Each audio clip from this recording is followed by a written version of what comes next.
Hi, everyone. Welcome to the Fundraising Strategy Fundamentals webinar for Christmas Challenge 2024. We're just going to give it a few minutes for people to join, and then we'll get underway.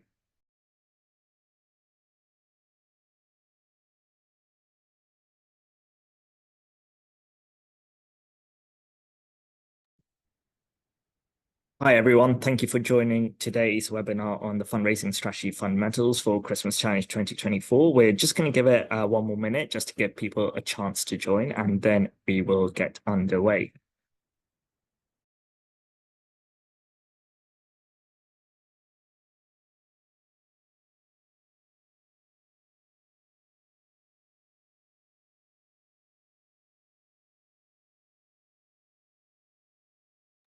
Right, I think we can get started. So firstly, I just want to say congratulations to all of you for being offered a place in the Christmas Challenge. And we're really excited to be supporting all of you for this year's through this year's campaign.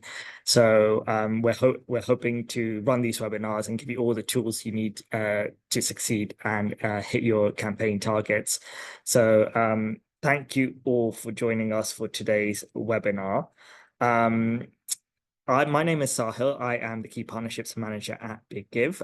On the call today, we have Beth, who is our Marketing Manager, and we have Charlie and Caitlin from IG Advisors, who will be delivering this webinar, and they will introduce themselves in a few moments. I'll just do some housekeeping before we get started. So we have the chat function on the right-hand side of your Zoom panel. So please do use that to introduce yourselves in the chat function, share ideas, and also network with other people.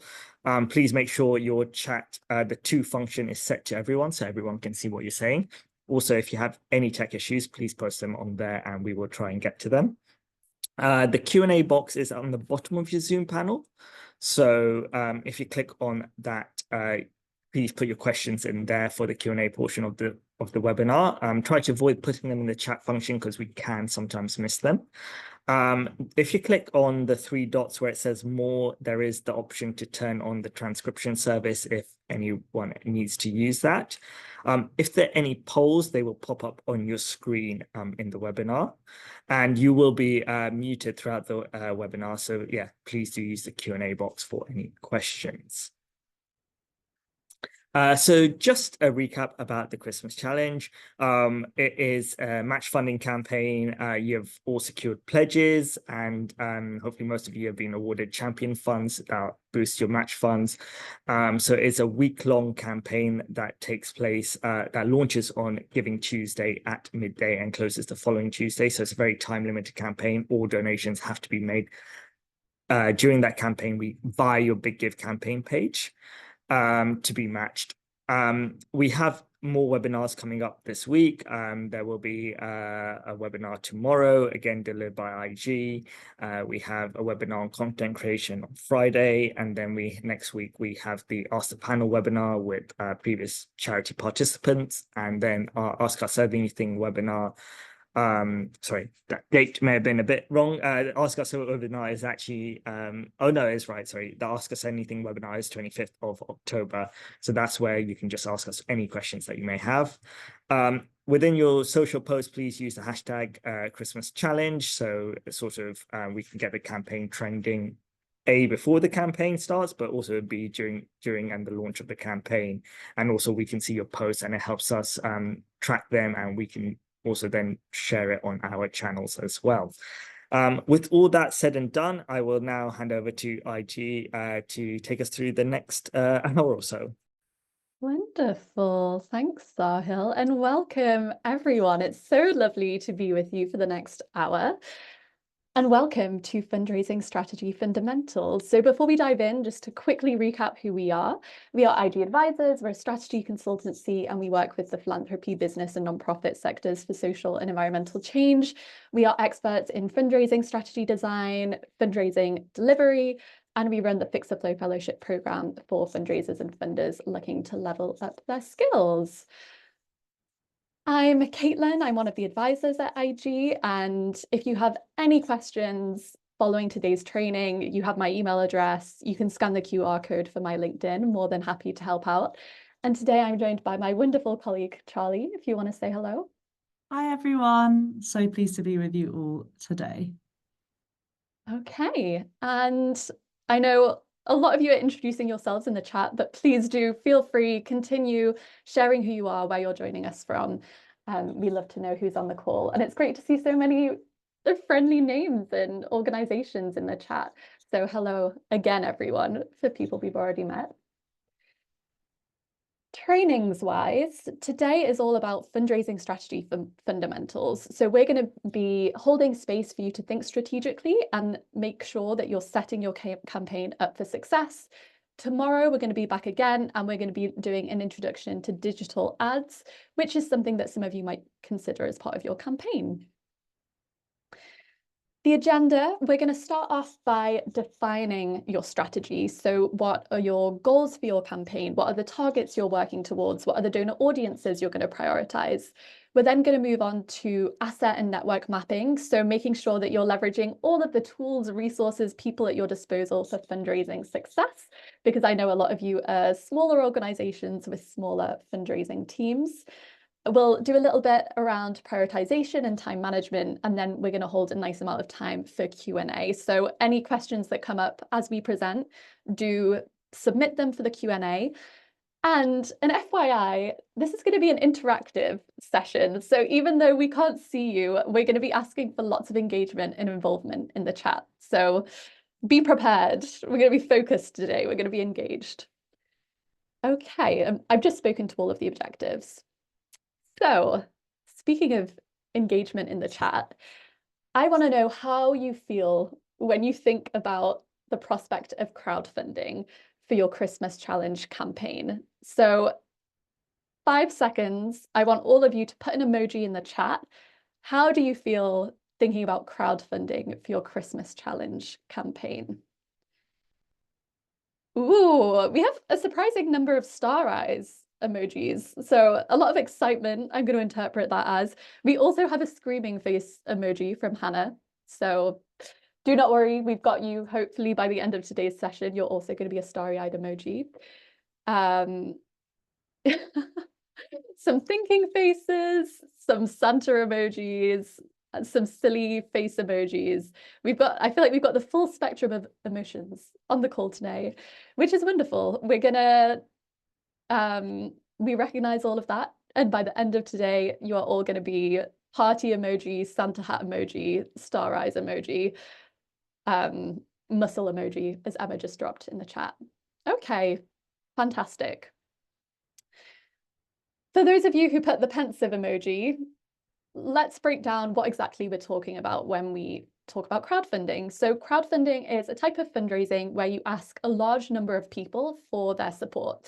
And it often involves welcoming lower level, smaller donations, which add up to something much bigger and also help you raise awareness among a wide audience around your work.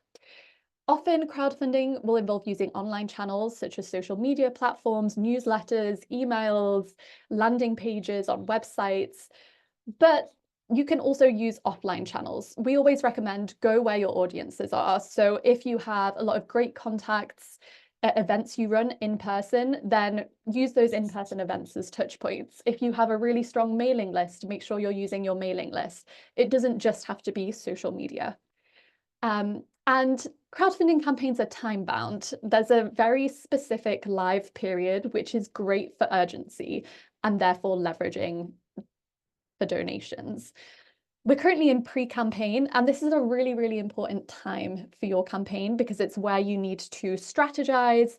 It's where you can do a lot of work in advance. So make sure that you're drafting all of your email and social media copy, you're scheduling things in now. Live campaign is much more reactive.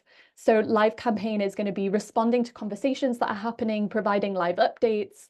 And then post campaign often gets ignored, but is actually incredibly essential because post campaign is where you acknowledge your supporters, where you review the analytics, where you think about what you've learned and you plan for the future. So when thinking about your crowdfunding campaign, I encourage you to think about before your campaign goes live, as well as after your campaign goes live, and how you want to keep that community of donors engaged.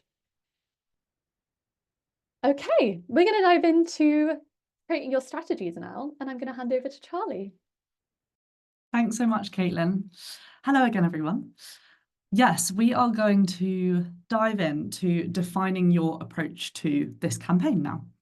So, wonderful introduction. Let's get into the details.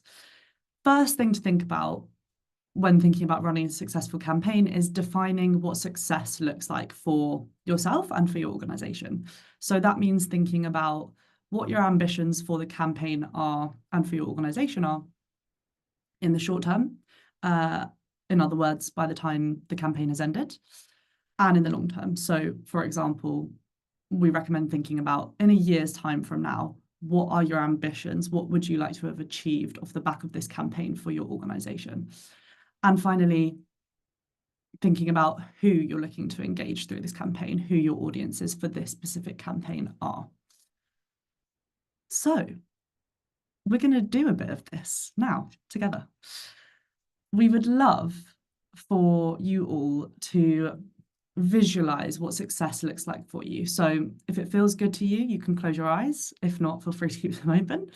And imagine the campaign, the Christmas Challenge campaign has just ended and everything has gone brilliantly. How does that feel? What have you achieved that has made it so worthwhile? If you haven't taken part in the Match Fund campaign before, then you can think about past campaigns or use your imagination. I imagine you're probably feeling a sense of accomplishment and pride in the campaign that you've put together. But we're going to give you 3 minutes from now to think about how you feel and visualizing success for just after the campaign. So please do drop your thoughts in the chat as you go, and we'll start 3 minutes to think from now.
Great to see some ideas being dropped into the chat and a really good range of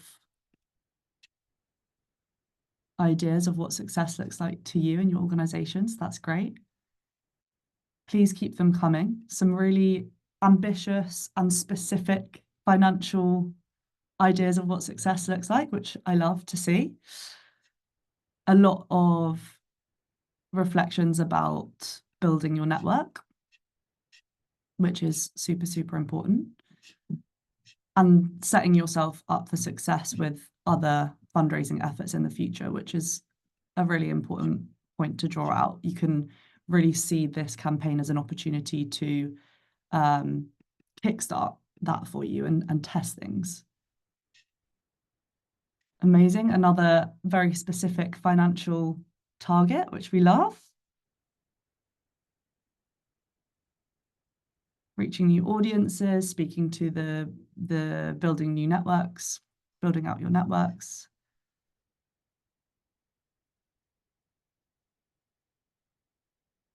And questions about reflecting on what's gone well, what maybe could be improved next time, which again, super important to see this as an opportunity for testing what works for you and for your audiences.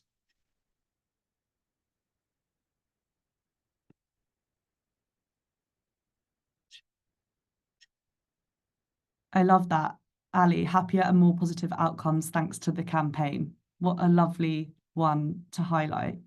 And absolutely. Pride, I've seen Pride a few times, which is amazing. Okay, wonderful. Thank you so much for your engagement in that exercise, but we're not done yet. We still want you to think about visualizing success. So again, close your eyes if that feels good to you. What does success look like for you and your organization in the long term? So imagine it's been a whole year since the Christmas Challenge campaign ended. What have you and your organization achieved since as a result? And again, we're going to give you 3 minutes to think. Please brainstorm, drop ideas in the chat. We'd love to see your thoughts on what success looks like for you in the long term.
Wow, lots of really interesting thoughts in the chat. Some more delivery and impact related goals and success measurements of success in there, which is really great to see. Again, speaking to your networks and your audiences for future campaigns. So really using this as something to build that out and leverage in the future in other fundraising efforts.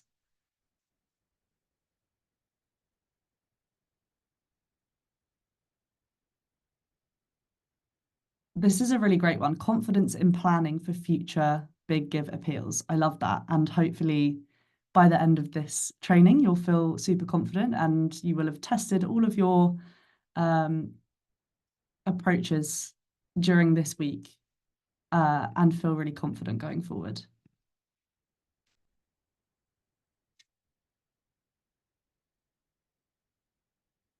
Again, greater awareness. Love that. Wonderful.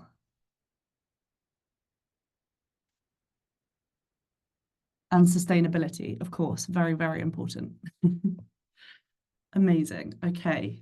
Please do keep dropping your visualizations of success in the chat. But I want us to really, really think about all of those visualizations of success, everything you've imagined success could look like for your organization. We really want to hone in on what matters the most to you and really identify your top 2 to 3 priorities for this Christmas Challenge campaign. So really, really quick, 30 seconds. I know that's not a lot of time, but identify 2 to 3 priorities. Don't need to put them in the chat.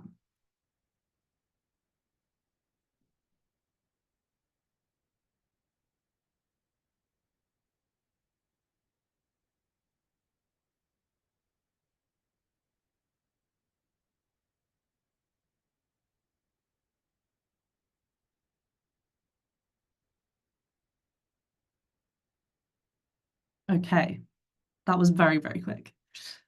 But you can continue to do this if you haven't quite managed to prioritize after the webinar. So these 2 to 3 priorities are going to be really, really helpful in grounding you for this campaign.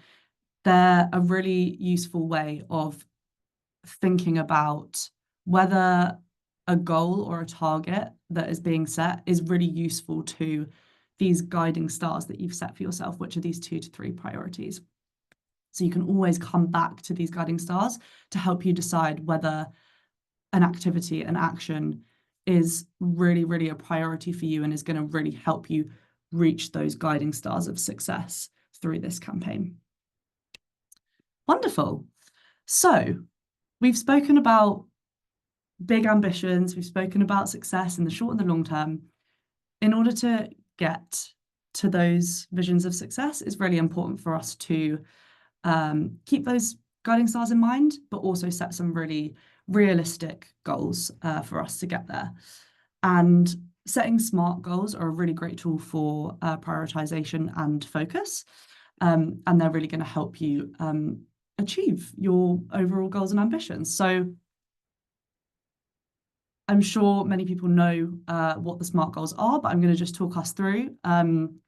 We want goals to be specific. So avoiding general statements such as we would like to raise more money than last year, we would like to do better than last year in this campaign, and instead focusing on attaching specific figures that you would like to raise or specific numbers of people that you would like to support. So that's one thing, be specific with your goals. The second thing is make sure that your goals are measurable. So it's really, really useful to be able to measure progress against your targets in order to be able to assess what is working for you and what maybe isn't working so well during this campaign. And as so many of you so rightly pointed to in the chat, to be able to then build off of these learnings in future fundraising situations and crowdfunding campaigns. So it's really important to think about what needs to be measured for you and your organization, how is it going to be measured, and who is going to measure it.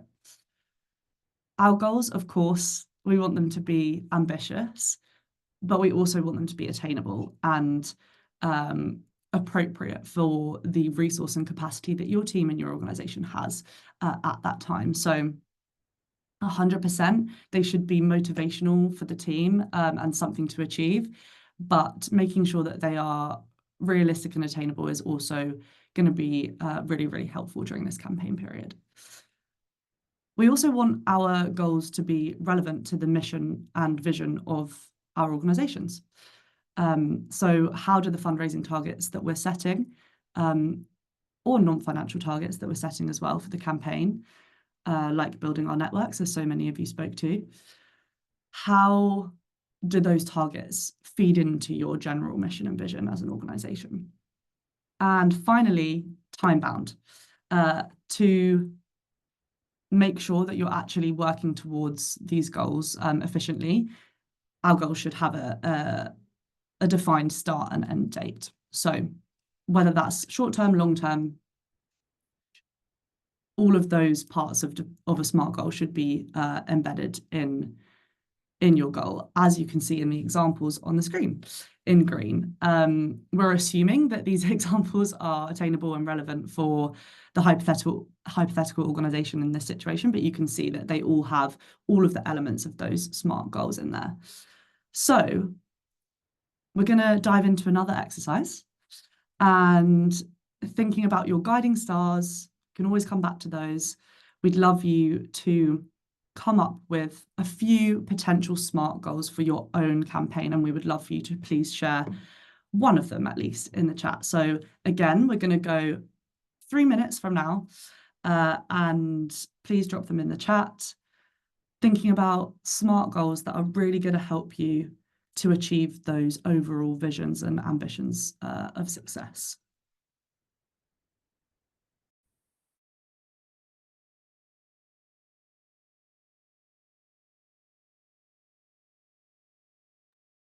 Hi, Laura. Great question in the chat.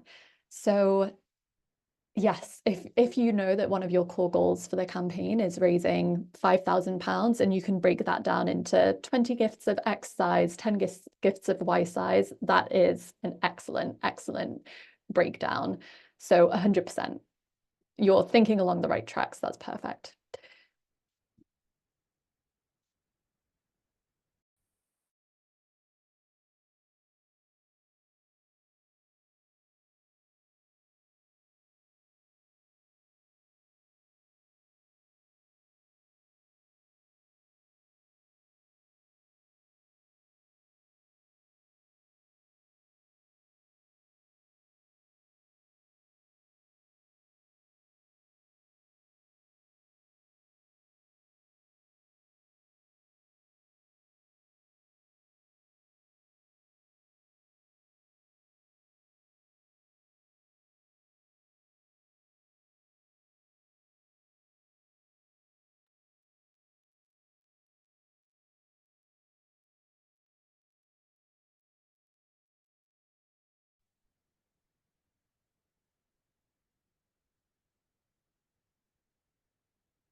Thank you so much to all of you dropping your SMART goals in the chat.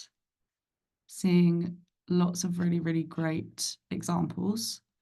A mix, which is great to see, of financial goals and non-financial goals. So we've got a lot of social media related goals as well, which is really, really great and a great target to have. Lots of specific numbers in there, which is really, really going to help you measure success and really set those kind of smaller milestones to reach through this fundraising campaign. A little provocation. I'm loving all of these financial goals. Once you've established that, I'd think about what are the in-between goals that you need to set yourself to get there. So do you need to draft X number of social media posts between now and the live campaign starting? Do you need to set up X coffees with warm contacts before now in the campaign? How are you going to get to those financial targets? I'd now go a step deeper, but loving all of these.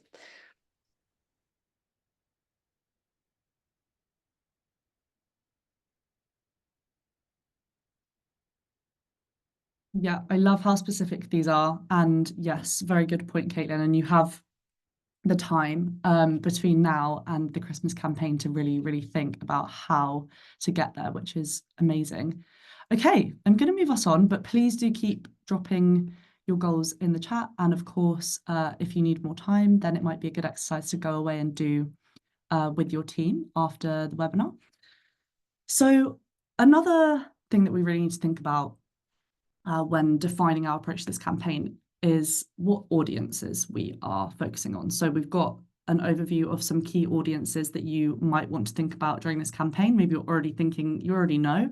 But if you don't, just to kind of run through some of the benefits and why these are good donor audiences to think about, dependent on your current situation and the goals of your organization. Firstly, the general public are a great audience because, of course, there's lots of them. And it's a great kind of audience for building community, to get behind your campaign and your cause. There are some challenges with the general public as a sole or key audience, being that usually the gift amounts will be of a lower scale. So that just means that you are investing more resource in raising the same amount of funding as you might do from one or two donors in a different donor audience. So just something to be aware of there. Major donors are another key donor audience that you might want to think about during the campaign. And major donors offer usually a large amount of money, and their money is their own. So they are often more flexible and there's less hoops to jump through because they are often the sole decision makers in their giving. And there's also some challenges with the major donor audience to kind of keep in mind and be aware of, which is that usually publicly available information is more difficult to get hold of. So information about their giving priorities and contact information and things like that is usually slightly more difficult to get hold of. So something to keep in mind, but still a wonderful audience to look at and prioritize. Moving on to foundations. Foundations are a great audience. They are often quite agile and have relatively deep pockets as well. They are pretty clear normally on their website about their priorities, the thematic areas that they like to give in, and quite transparent about their mission and strategy overall. So a really, really great audience to tap into, not without its challenges as well, which is, as I'm sure many of you on the call will be aware, foundations, especially at this moment in time in the current economic climate, are very oversubscribed. And they can sometimes be quite prescriptive about their priorities and sometimes restrictions around their giving. So again, no reason to discount the audience from your campaign planning, just something to keep in mind. And in the Big Gives experience, this match funding campaign works best with the general public and major donors as key audiences, because you can really stress that match funding incentive. But we would advise to really leverage that moment of the campaign, of the match funding potential across all of these audiences. Make sure to mention that their donations are going to be doubled. And remember as well, across all of these audiences, that there are people behind these grant-making organisations, behind these corporate organisations, who you can build relationships with. And that really is important to think about in the pre-campaign period that we're in now, during the campaign and after the campaign. So would always recommend focusing on that across all of those audiences, whichever are most relevant to you and your organisation. Wonderful. So an overview. Getting a little bit more specific now on this slide, thinking about your context, your organisation specifically. Who are you focusing on within those audiences? Maybe there's a couple of those audiences that you want to pick, and then within those, are you focusing on attracting new supporters? Are you more interested in engaging and leveraging your current donors? Or maybe you want to focus on lapsed donors that haven't been super engaged in your work for a while, and you'd like to use this as an opportunity to re-engage them and really rebuild or build upon that relationship that you already have. So we're not going to go through this together now, but would encourage you to really think about these questions before diving into your campaign period. And a really useful tool in doing this can be using a donor persona. So again, we won't go through this together now, but this is definitely an exercise that you can do and get really creative around with your team after the webinar. The general idea of a donor persona, of developing a donor persona, is to think about either a current or a dream donor that you really want to engage through this campaign, and outline really clearly, what do you know about them already? What do you know about their interests, about their motivations, about their intentions? What do you know about where they are currently engaging with you? Maybe it's on social media platforms, maybe it's in physical spaces that you are in. And really think about those things and use them as a platform to build off, to map out how you might approach them, what your messaging might be, as Caitlin mentioned earlier, what your touch points with them might be leading up to this campaign or other future campaigns. So hopefully that's a really helpful tool to go away with. Lots of information, but I'm going to hand over to Caitlin to speak more about mapping. Okay, amazing. And just to very quickly pick up on a couple of questions in the chat, your question about major donors, Hannah, and are major donors relevant for smaller charities? I completely agree with the comment in the chat. What does major donor mean to you? Because your major donors at a small organization might be giving at a lower level than at a large organization, but in comparison to the majority of your donor base, they're giving a significant amount. And the reason why it's interesting to think about major donors as a group is that if there are people giving to your organization at a slightly larger amount than the general public, then it may be that you want to really nurture that relationship, dedicate more resources to that relationship, make them feel super special because they have that potential to give at a higher level. So you might have major donors, but maybe they're just giving at a slightly different level to other organizations. And the questions about engaging trusts and foundations, and will they get this match fund campaign? Are they likely to give directly to the campaign? I also agree with the comment about a lot of it is about the way you communicate what you're doing.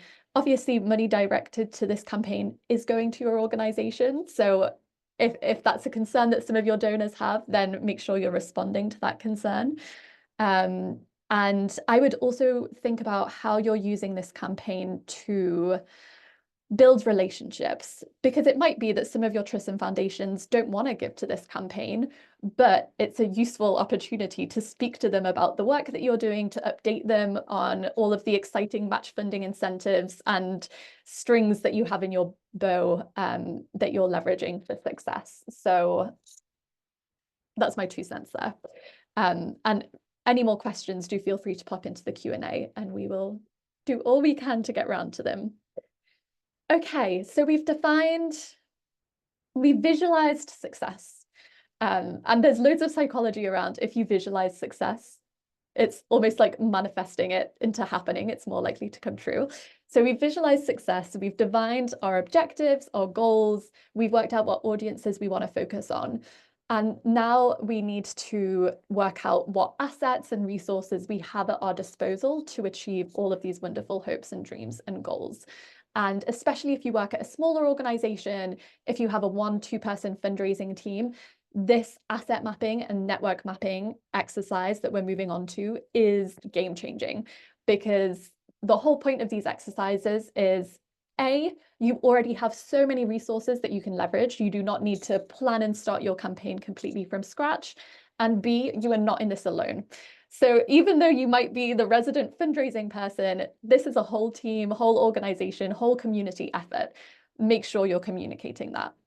We're going to start with asset mapping. So asset mapping is about looking at all of the resources and strengths at your disposal that will help you in this campaign.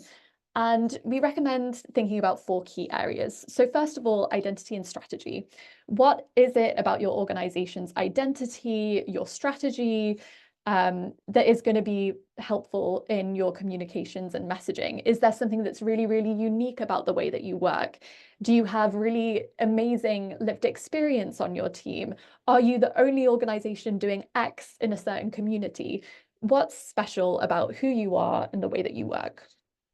The second area to think about is people and relationships. We're going to dive deeper into this in a second, but who is on your team that's going to help you with this campaign? Who is on your board? Do you have volunteers? Do you have friends and family members who will support and champion you? And don't just think about who can donate. Think also about who could be a useful advocate, connector, spokesperson, who could get you invitations to the right events and help you get into the right rooms to talk more about your work.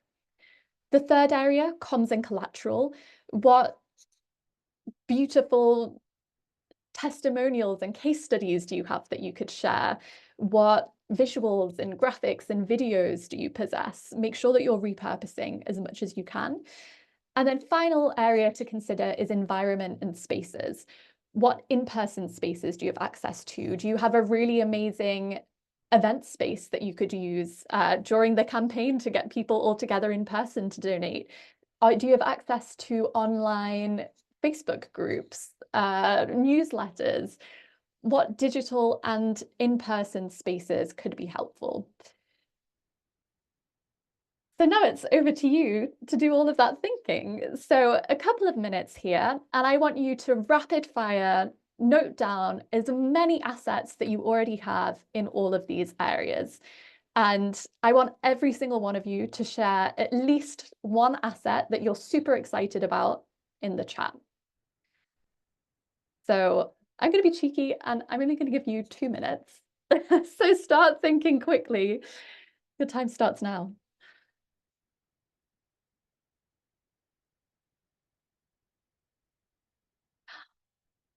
A new video. I'm looking forward to seeing that.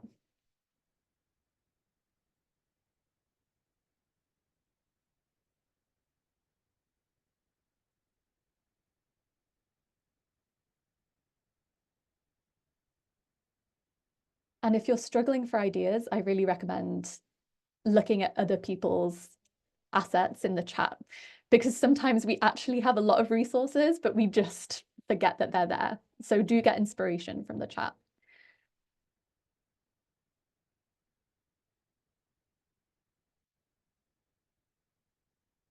Okay, we've got testimonials, we've got boards, we've got inspiring partners on the ground, volunteers, lots of data. Yeah, that's going to be really, especially if you're using social media for your campaign, being able to share impact stats and data can be really, really powerful.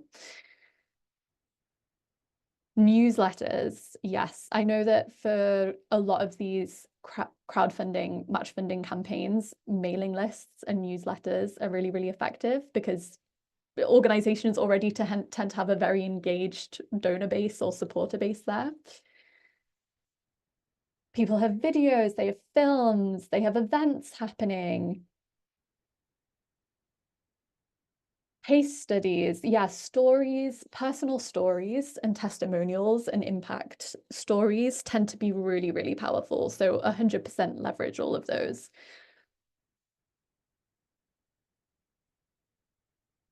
I love that, Jamie, being able to articulate a really clear vision and impact for the campaign. That tends to be very, very powerful. Okay, well, I love all of this. You can take this exercise away and complete in your own time and potentially do with your team. It can be helpful to make sure that you've really got a 360-degree understanding of all the resources at your disposal. But key takeaways, make sure you're using all of these incredible assets you've just identified. And I want you to ask yourself, are there any gaps? Is there anywhere where you've actually identified a lack of something, and therefore you might want to invest time, resource, effort in creating that for this campaign? Okay, so that's asset mapping. We're now going to go on to exploring your networks, because you are not the only person responsible for raising money for this campaign. Make sure you are getting people to help you. So first things first, make sure you have a really clear idea of the key donors and audiences and supporters that you're trying to target. Then have a look at your connections and work out who might have links to these dream supporters. And when we say look at your connections, like really do look at your connections. This could be your colleagues, your trustees, volunteers, who follows you on social media. Do you have any influencers in your following? Are you connected to press? Are you part of community groups? Who are the connectors, the champions, the advocates that are going to help you reach your dream supporters and donors? What do you need from your connections? So are you asking them for an email introduction to this dream supporter? Are you asking them to set up a coffee meeting? Do you want them to share your posts on social media? Do you want them to be taking part in social media challenges to raise awareness among their follower base? Have a real clear ask. And then finally, and this is a stage that people often forget, is make sure you understand what your connections need from you to be able to support you effectively. So a question that we get asked all the time is, I want to get my board more involved in fundraising. How do I do that?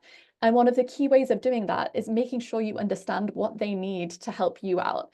So for the purposes of a crowdfunding campaign, if you want people to be talking about you on social media, then make sure you've created the toolkits that they can use to talk about you. You've sent them visuals, logos. If you want a trustee to make an introduction for you, then make sure you've sent them an outreach email template. Make sure that you understand any concerns that your trustee might have, and you can really map out the journey that you will take their relationship on so that they feel that they can trust your approach. That's a really, really key stage. And a little tool for you to take away is this network mapping tool. So when you do this, I want you to imagine a dream prospect that you're trying to reach. And start off with yourself, map all of the key people and spaces that you are connected to that might be helpful for reaching this dream prospect. So for example, I'm here in the middle, and I'm thinking about any educational institutions that I'm connected to, any past workplaces. I'm thinking about the board that I sit on. I'm also thinking about hobbies. So I actually discovered that my dancing teacher was a grants manager at a really big foundation in London. So really do look at all of the spaces that you are part of. And then do the same thing for your prospect. And over time, you will find where those areas of overlap and connection are. So I have an example here, and I've discovered that my colleague is a close friend of Charlie's friend. And so that's maybe a really interesting line of outreach for me to explore. So that's a takeaway exercise if you are looking to do a deep dive into mapping your networks. And then final thing is we really want to make sure that you feel excited by this rather than overwhelmed. And I always come back to these key principles. So first of all, what actually matters? The reason why we wanted to do that guiding star exercise is because you cannot do everything. So really, anytime you're not sure about where to focus your efforts, anytime you're feeling overstretched, go back to your guiding stars and ask yourself, is this activity serving these objectives? Prioritize and say no. You do not need to be using every single social media platform that exists. You do not need to be trying to tap into every single audience space that could possibly exist. If you try and do too much, you're not going to do any of it particularly well. So really do prioritize. And we often recommend using the platforms that you are already good at using, where you already have a really strong audience base, because that's your lowest hanging fruit. Manage expectations. One of the great things about that SMART goal exercise is all of those goals should be really realistic. And that will help you manage expectations internally about what's possible with this campaign. Communicate your needs, prep in advance. As we said, this pre-campaign period is going to be so helpful for you and save you so much time when it comes to the live campaign period. So get everything drafted, do your scheduling in advance. You can already start having conversations with people, doing outreach. Just make sure that they're aware that their donations have to come through during the live campaign period. Leverage your assets in your networks, and also just look after yourself. One of the things that I always say is if you're working in impact, it's not just about the impact you have on communities, it's also about the impact your work has on yourself and your team. So take care of yourself. And we've added a couple of tools here in case they're helpful. So the Eisenhower matrix is basically, if it's urgent and important, do it. If it's not urgent and it's not important, why is it even on your to-do list? And if it's somewhere in between, then maybe you want to delegate or you want to push it back. And there is also this tool called a Kanban board, which is really helpful for mapping out what you're going to do in a very easy, achievable, broken down way. Okay, I'm going to stop sharing my screen now so we can go into a Q&A with you all. Hi both, that was really great and really insightful as always. So yeah, thank you for delivering such an engaging webinar. Just to flag, firstly, we are going to try and prioritize the questions that are for Charlie and Caitlin first, just to make the best use of their time and share their insight while we have them today. So if we don't get to your questions, which are more process operational related, don't forget we do have the Ask Us Anything webinar on the 25th of October, where you can ask us more of those types of questions, but we'll try and get through as many questions as we can. Beth, do you want to kick off with any questions you've flagged? Yeah, sure. I saw a question from Angela, and it was about how do you manage foundations as donors within this timescale? I wondered if either of you had any thoughts on that.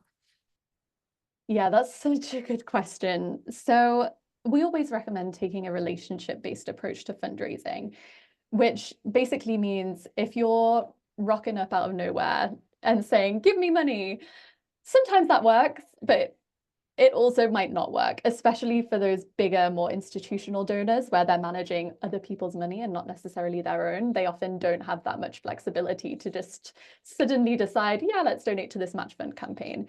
So this is why it's really important to think not just about the live campaign period, but think long term. It might be that there's a trust and foundation prospect that you're really excited about, but it's going to be a longer term game because you've never spoken to them before. And that is fine. You can still use this campaign as a really good opportunity to start conversations, to help them get to know your work. You know, if they're following relevant people in your networks, then they're going to be seeing other funders, supporters sharing about your campaign, and that's going to be a really big sign of credibility and trust.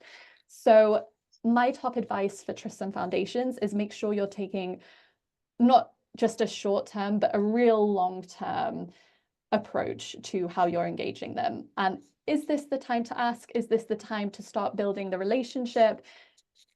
It's really going to depend on where your relationship is at currently with them. Would anyone add anything else to that? Just to build on that, I think 100% agree with all of that.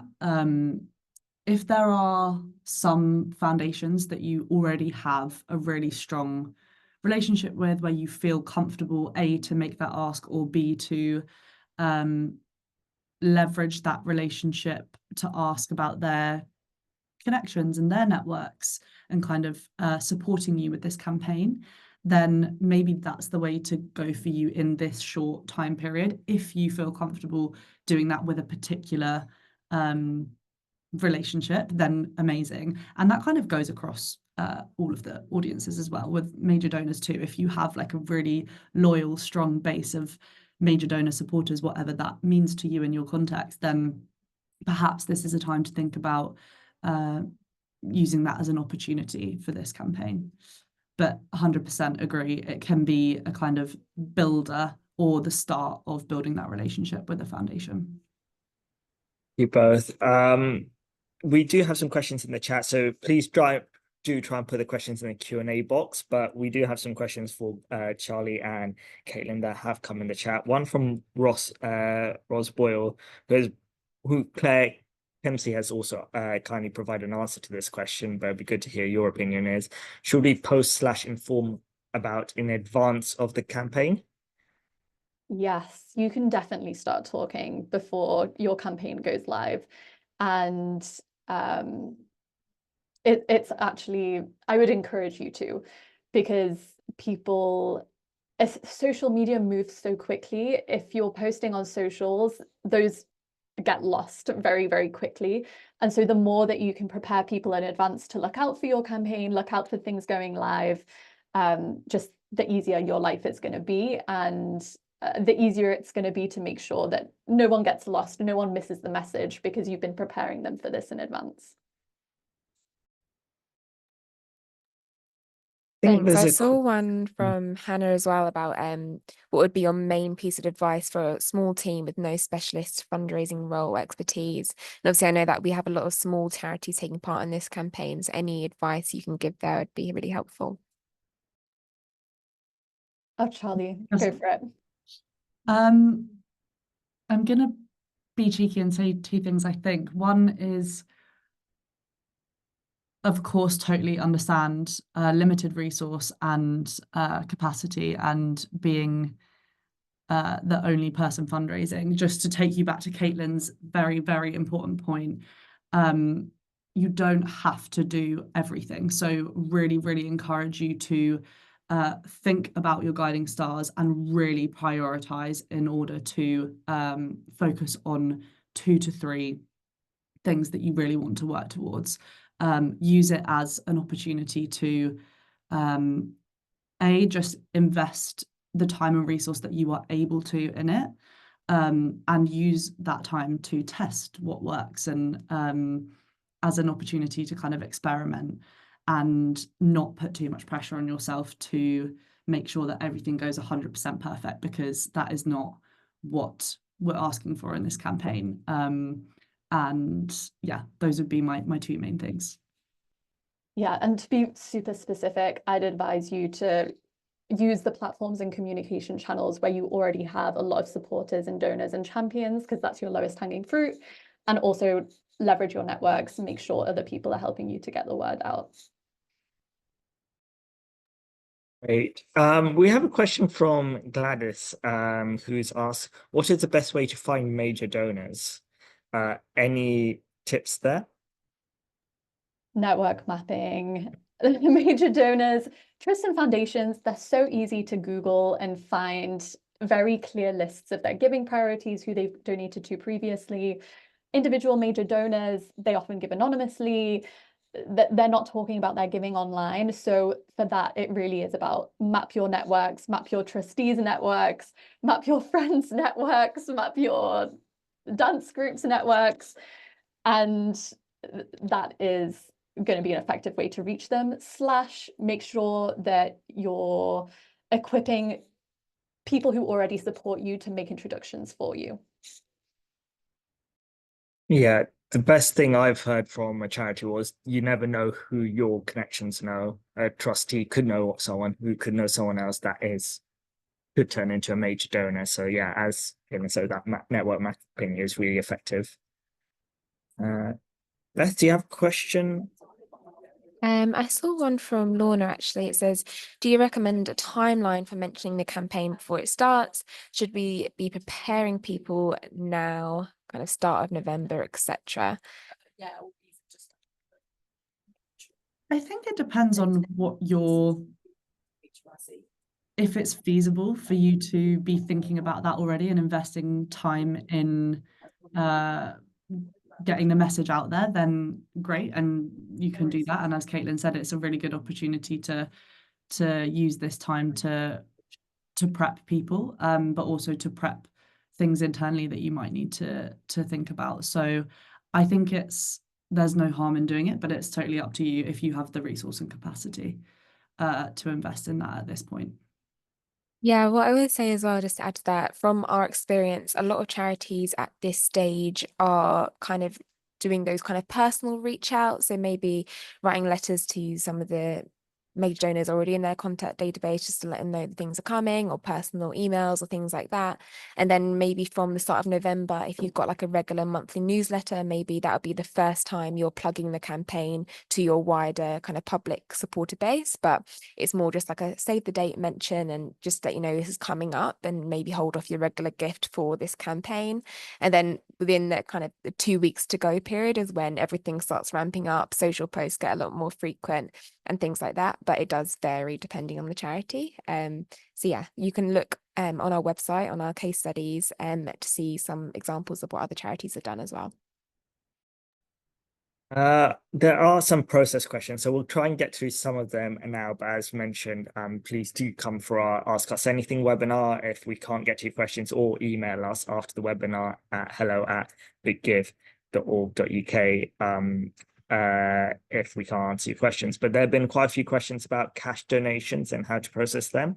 So with cash donations, what we say is that you can run a fundraising event and collect cash, and then someone will need to use their personal card to process the donation on your Big Give campaign page. Remember, the key rule, charities can't donate to their own campaign. So someone will need to use their personal card to make that donation.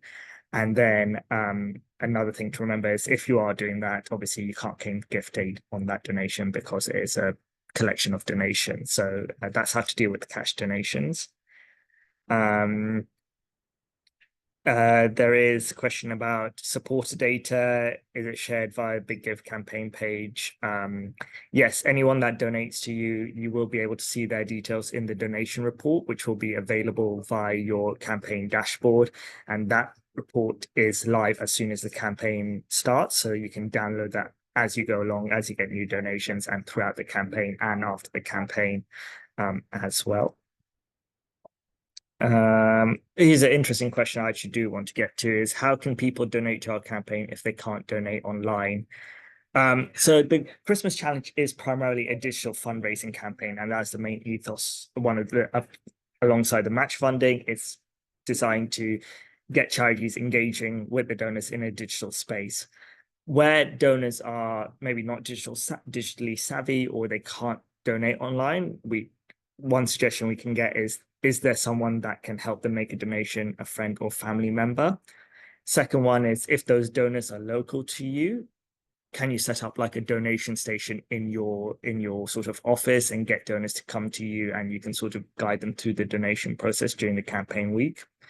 And the third thing I would say on this point is if people are not able to give to you through the Christmas challenge because they cannot give online, is not to force them or push them to try and make that donation or make it a struggle for them, because you don't want to lose their long-term support. So if they are not able to give to you online, maybe then this isn't a campaign for them to donate to you, and just to make sure that relationship is still warm because they are a long-term supporter.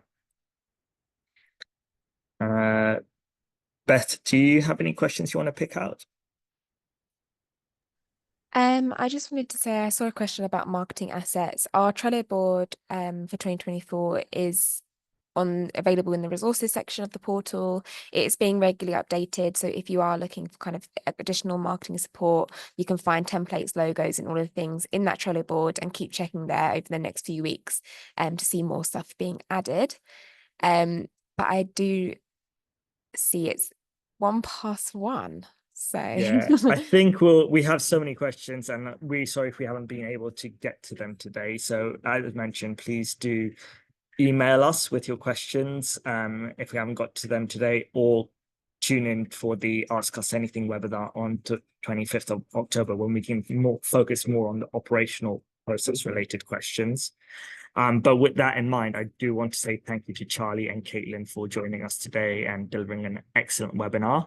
I want to thank all of you for joining us today, all of the attendees, and for really engaging with the webinar today. And we do have a webinar tomorrow, again, delivered by IG. So please do hope to see most of you tomorrow as well. But in the meantime, I hope you all have a great rest of the day.